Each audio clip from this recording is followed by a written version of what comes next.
When you hear of the famous Beatle band, names like John, Ringo, Paul, and George ring a bell instantly, unlike Eric Clapton. He was always seen around the band, and there were speculations that he was a secret member of the Beatles music band. Was he a secret collaborator behind the Beatles' success? Why did the collaborations all have to be in secret? Welcome to the Yellow Submarine, where we share the latest news and stories about the Beatles. Before we go on, make sure to like and subscribe to our channel so you don't miss a thing. The secret Beatle member, Eric Patrick Clapton, was born on the 30th of March, 1945. He is a guitarist, singer, and songwriter, widely regarded as one of the most important and influential guitarists of all time. At some point, Eric ranked second in Rolling Stone's list of the 100 greatest guitarists of all time, and fourth in Gibson's top 50 guitarists of all time. Having so many achievements to his name, he was also named number 5 in Time Magazine's list of the 10 best electric guitar players in 2009. His love for the acoustic guitar started when he received an acoustic Hoyer guitar made in Germany for his 13th birthday.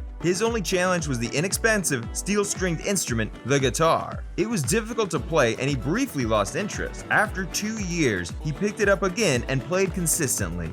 Clapton was influenced by blues music from an early age and practiced long hours to learn the chords of blues music by playing along to the records. He preserved his practice sessions using his portable Grundig reel-to-reel tape recorder, listening to them over and over until he mastered them. He had always been a lover of music from childhood, that's why he started being recognized at age 16. Eric Clapton was popularly known to be associated with different bands. He played for bands like the Roosters. After playing in several different local bands, he joined the Yardbirds in 1963, replacing the founding guitarist there, Top Topham. The Yardbirds were not consistent with a particular sound. After staying with them for a while, he left because he was dissatisfied with the change of their sound from blues rock to a more radio-friendly pop rock sound. He finally left in 1965 to play with John Mayall and the Blues Breakers. On leaving Mayall in 1966, after one album, he formed the power trio Cream with drummer Ginger Baker and bassist Jack Bruce, in which Clapton played and sustained blues improvisations. Cream broke up in November 1968, and he formed the blues rock band Blind Faith with Baker, Steve Winwood, and Rick Gretsch,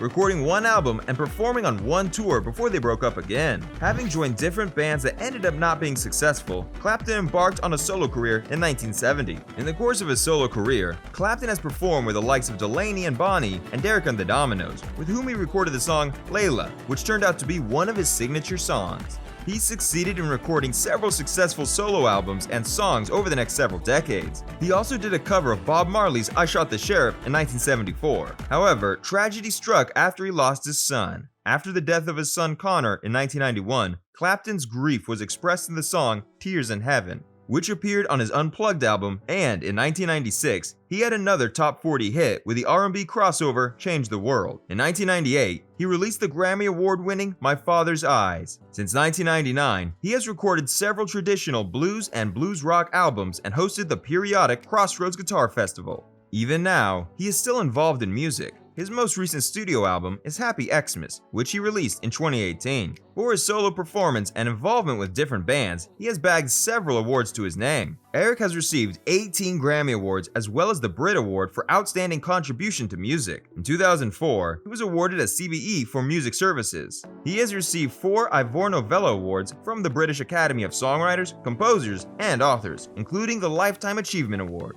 He is the only 3-time inductee to the Rock and Roll Hall of Fame, once as a solo artist and separately as a member of the Yardbirds and Cream. In his solo career, the talented guitarist has sold more than 280 million records worldwide, making him one of the best-selling musicians of all time. With all his achievements, fame and popularity, hit songs, and awards, the big question remains, was he ever invited to join the Fab Four? For a long time, he was seen around the Beatles, and his crew, the Yardbirds, were huge supporters of the Beatles. Eric Clapton first met the Beatles, which consisted of John Lennon, Paul McCartney, George Harrison, and Ringo Starr, in December 1964. At that time, Clapton was in the Yardbirds and still involved in all their activities. The Yardbirds were one of the support acts for the Beatles' Christmas show at London's Hammersmith Odeon. Out of all the members of the Beatles, Eric Clapton formed a friendship with fellow guitarist George Harrison, maybe because they both played the same instruments. In 1968, Eric Clapton played on sessions for George Harrison's composition While My Guitar Gently Weeps at EMI's Abbey Road Studios in London. Out of all of his recording sessions, this was his most well-known guest recording session. George invited him to the studio and he recorded the lead guitar for the song. It appeared on the band's double album, The Beatles, which can also be called the White Album. It was so evident that the Beatles were not complete in that particular album. John Lennon was not in the studio during that session, so technically,